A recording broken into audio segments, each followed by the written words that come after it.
नमस्कार दोस्तों, डेट है आज की 8 अगस्त 2020 और स्वागत है आपका प्रीलिम बूस्टर न्यूज़ डिस्कशन में। सबसे पहले इम्पोर्टेंट आर्टिकल किसान रेल के बारे में है। हमारी जो वित्त मंत्री हैं निर्मला सीतारमन, इन्होंने बजट में अनाउंस किया था इस ट्रेन के बारे में और अब फर्स्ट किसान रेल जो है चल चुकी है। हाल ही में रेलवे मिनिस्टर पीयूष गोयल ने फर्स्ट किसान रेल का इनाग्रेशन किया। पहली किसान रेल कौन से स्टेशन के बीच चली है?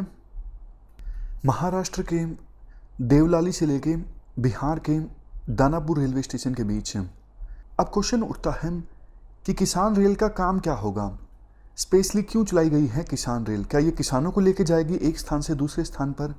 इसका आंसर है नहीं। ये रेल जो है फ्रूट्स, वेजिटेबल्स या फिर दूसरे जो पेरिसेबल आइटम्स है जिनकी सेल्फ लाइफ कम होती है, जो जल्दी ख़राब हो जाते हैं, फॉर एग्जांपल मिल्क, इनको एक स्थान से दूसरे स्थान पर लेके जाएगी। और इन ट्रेन्स में कोल्ड स्टोरेज की व्यवस्था होगी ताकि जो पेरिसेबल आइटम्स हैं वो ख़राब ना हों। ये देखो बहुत ही इम्पोर्टेंट इनिशिएटिव है। सरकार चाहती है 2022 से पहले किसानों की इनकम को डबल किया जाए।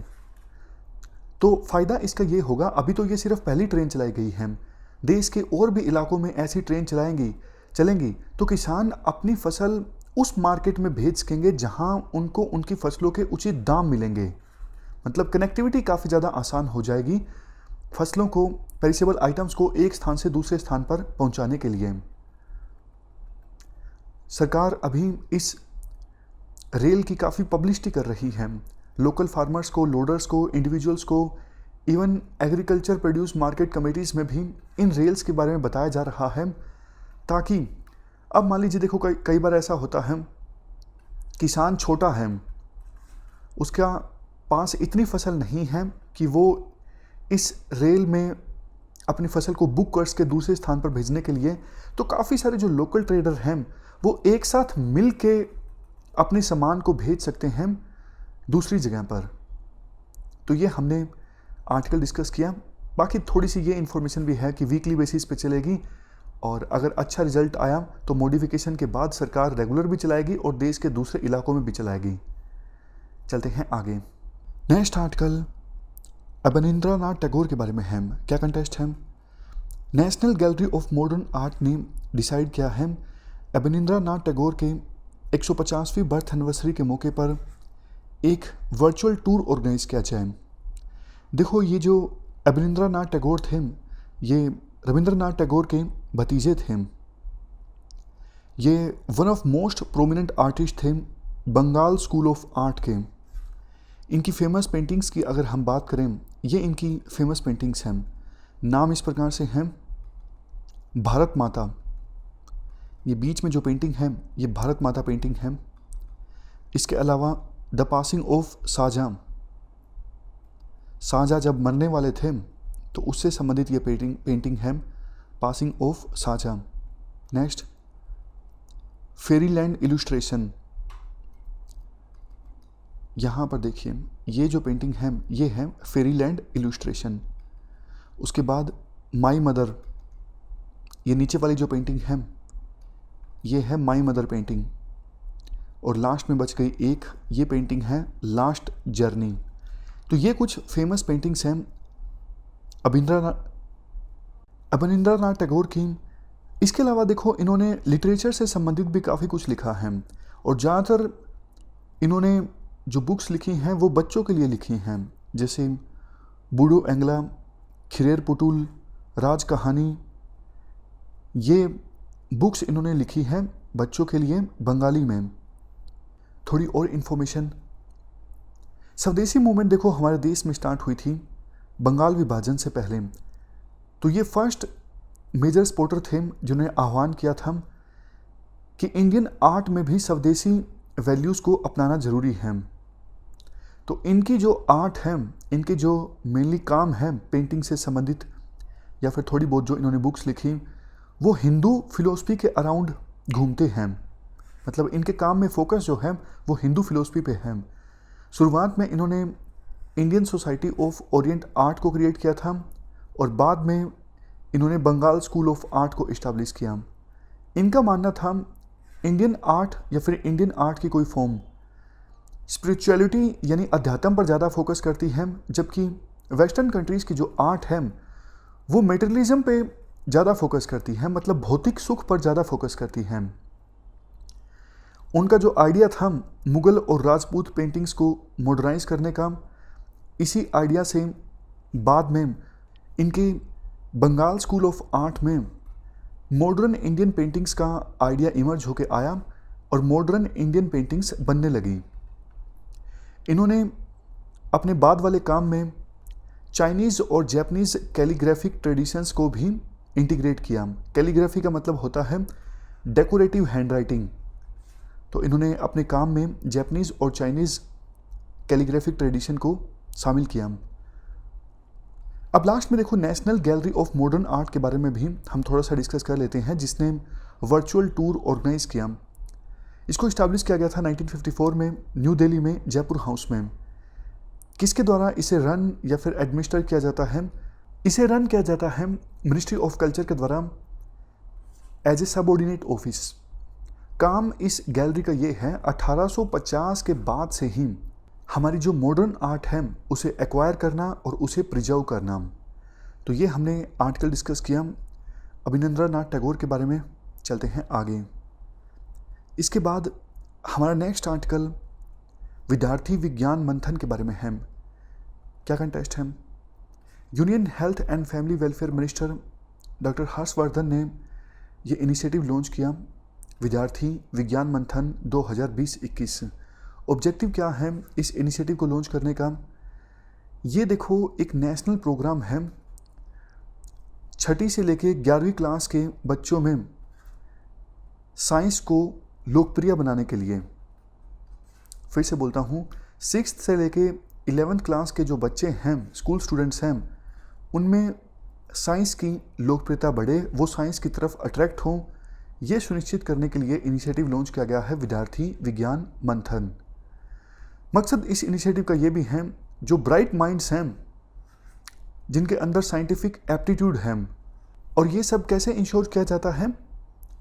देखो, स्कूल स्टूडेंट्स को एनकरेज किया जाता है कॉम्प्रिहेंसिव राइटिंग में पार्टिसिपेट कीजिए, objective type question answer solve कीजिए, रोल प्ले, प्रैक्टिकल एग्जामिनेशन, उनको प्रेजेंटेशन दिखा के और ग्रुप डिस्कशन में इन्वॉल्व करवा के साइंटिफिक एक्यूमेंट को प्रमोट किया जाता है।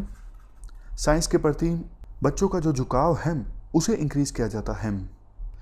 इसके बाद next article severe fever with thrombocytopenia syndrome के बारे में है, यानी SFTS। क्या कंटेस्ट है? देखो, चाइना में एक नया इन्फेक्शियस डिजीज़ जो कि होता है टिक बोर्न वायरस की वजह से। टिक मतलब एक ऐसा इंसेक्ट जिसके पंख नहीं होते और जो खून चूसता है, तो उसे टिक कहा जाता है। तो टिक के काटने से ये वायरस फैलता है और फीवर होता है जिसका नाम है SFTS, यानी severe fever with thrombocytopenia syndrome. वैसे तो देखो, ये टिक बोर्न डिजीज़ है, टिक के काटने से ट्रांसमिट होता है, बट चाइनीज़ वीरोलॉजिस्ट, मतलब वो लोग जो वायरसेस को स्टडी करते हैं, उनका मानना है कि ह्यूमन टू ह्यूमन ट्रांसमिशन को भी डिनाई नहीं किया जा सकता। और वैसे ये जो डिजीज़ है नया नहीं है, पहले इसको आइडेंटिफाई किया गया था 2009 में, और वैसे तो इसकी कोई मेडिसिन नहीं है, बट एक एंटीवायरल ड्रग है जिसका नाम है राइबाविरिन। ये जो है इफ़ेक्टिव है इस डिजीज़ से होने वाली इलनेस को ट्रीट करने के लिए।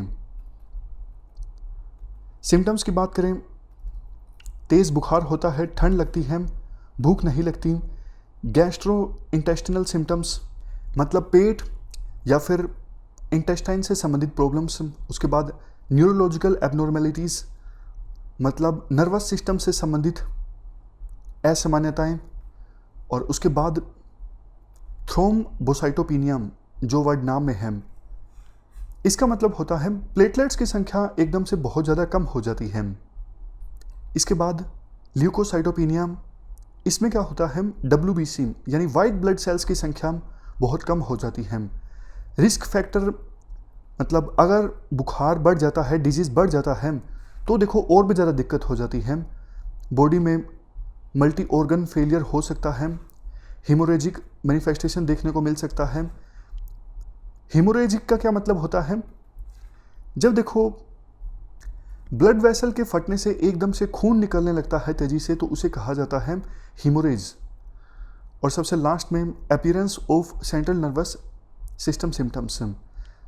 तो ये सब सिम्टम्स तब देखने को मिलते हैं जब डिजीज़ बढ़ जाता है, मतलब कंट्रोल में नहीं आता, ज़्यादा सीवियर हो जाता है। ट्रीटमेंट हमने डिस्कस कर ही ली। वैसे कोई स्पेशल वैक्सीन नहीं डेवलप की गई है, लेकिन एंटीवायरल ड्रग है राइबाविरिन, ये इफ़ेक्टिव है इस इलनेस को ट्रीट करने के लिए। कंसर्न ये है फर्टिलिटी रेट काफ़ी ज़्यादा है, 16% से लेकर 30% के बीच में। तो WHO के द्वारा टॉप 10 प्रायोरिटी डिजीज़ का जो ब्लूप्रिंट तैयार किया गया है, उनमें से एक ये डिजीज़ है SFTS। चलते हैं आगे। Next article tsunami ready communities के बारे में है। क्या कंटेस्ट है? डिजास्टर मैनेजमेंट के क्षेत्र में उड़ीसा ने एक और माइलस्टोन अचीव किया है। क्या? गंजम में जो वेंकटरायपुर है, इसके अलावा जगत सिंहपुर में नोलिया शाही है, इनको यूनेस्को इंटरगवर्नमेंटल ओशियनोग्राफिक कमीशन के द्वारा सुनामी रेडी कम्युनिटीज़ के तौर पे रिकॉग्नाइज किया गया है। देखो जो सुनामी प्रोन एरियाज़ होते हैं, वहाँ पे कम्युनिटीज़ की परफॉर्मेंस कैसी है, अगर सुनामी लहरें आती हैं तो उनसे निपटने के लिए उसके आधार पर यूनेस्को IOC के द्वारा विभिन्न जगहों की कम्युनिटीज़ को सुनामी रेडी कम्युनिटी के तौर पे रिकॉग्नाइज किया जाता है। मकसद इस इनिशिएटिव का ये है सुनामी प्रिपेयर्डनेस को प्रमोट किया जा सके। कैसे? एक्टिव कोलैबोरेशन की सहायता से। किस किस के बीच में? पब्लिक के बीच में, कम्युनिटी लीडर्स के बीच में, national agencies, state agencies, local agencies, इन सब के बीच में कोलैबोरेशन की सहायता से सुनामी प्रिपेयर्डनेस को प्रमोट करना, ताकि अगर देखो सुनामी लहरें आती भी हैं, किसी प्रकार की सुनामी इमरजेंसी आती भी हैं, तो कोस्टल कम्युनिटी की जो प्रिपेयर्डनेस है, तैयारी है, बेहतर हो और सुनामी लहरों की वजह से लाइफ और प्रॉपर्टी का कम से कम नुकसान हो। इसके लिए यूनेस्को IOC के द्वारा बेस्ट प्रैक्टिसेस को इम्प्लीमेंट करवाया जाता है विभिन्न जगहों पर, और वो रीजन्स, वो सिटीज़ जो इन बेस्ट प्रैक्टिसेस को अपनाती हैं, ये भी क्राइटेरिया बनता है उस जगह को सुनामी रेडी कम्युनिटी के तौर पर रिकॉग्नाइज करने के लिए। लास्ट में IOC यूनेस्को के बारे में भी थोड़ी सी इन्फॉर्मेशन जान लेते हैं।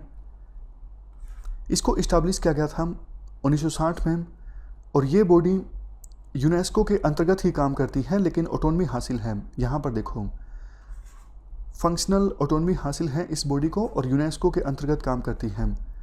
ये एकमात्र कॉम्पिटेंट ऑर्गेनाइजेशन है UN सिस्टम के अंदर जो मेरीन साइंस से संबंधित इश्यूज डील करती हैं।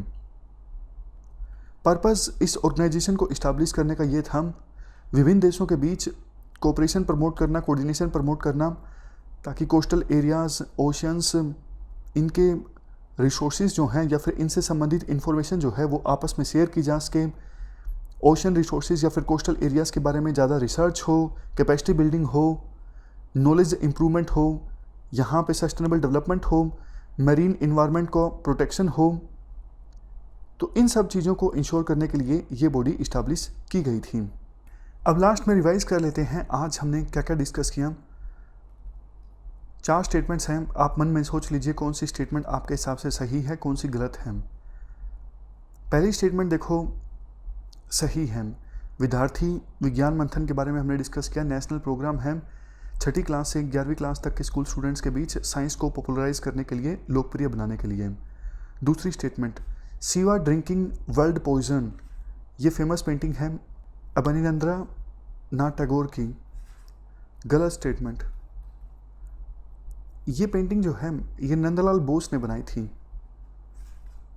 इनकी नहीं है। अवनींद्र नाथ टैगोर की ये नहीं है, और नंदलाल बोस जो थे ये अवनींद्र नाथ टैगोर के चेले थे, शिष्य थे। उसके बाद सुनामी रेडी प्रोग्राम, ये कम्युनिटी परफॉर्मेंस बेस्ड प्रोग्राम है जो कि इनिशिएट किया गया है UN office of disaster risk reduction के द्वारा। गलत स्टेटमेंट किसका है? यूनेस्को IOC का है ये प्रोग्राम। उसके बाद SFTS के बारे में जो स्टेटमेंट है ये सही है। बुनिया वायरस फैमिली का ये डिजीज़ है और टिक के काटने से ह्यूमंस में ट्रांसमिट होता है। तो ये थी हमारी आज की डिस्कशन। फिलहाल इस डिस्कशन में इतना ही है। Thank you very much for discussion.